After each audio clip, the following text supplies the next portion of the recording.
నమస్తే, నేను మీ సుమిత్ర. ఈ వీడియోలో క్యాబేజ్ ముద్దకూర చాలా బాగుంటుందండి. రైస్లోకి, చపాతీలోకి దాన్ని ఎలా చేసుకోవాలో చూద్దాము. దానికోసం నేను 1/2 కిలో క్యాబేజ్ తీసుకొని బాగా వాష్ చేసుకొని ఈ విధంగా తురిమేసుకుంటున్నాను. తురుముకున్న తర్వాత ఇంత క్వాంటిటీ వచ్చింది క్యాబేజ్ మనకి.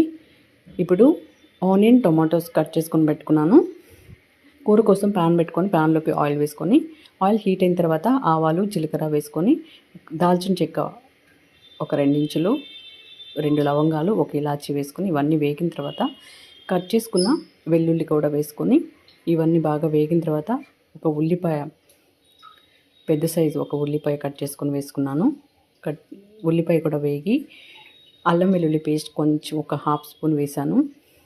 ఇవన్నీ బాగా వేగిన తర్వాత కట్ చేసుకున్న టొమాటోస్ కూడా వేసుకొని, ఒక టొమాటో తీసుకున్నాను.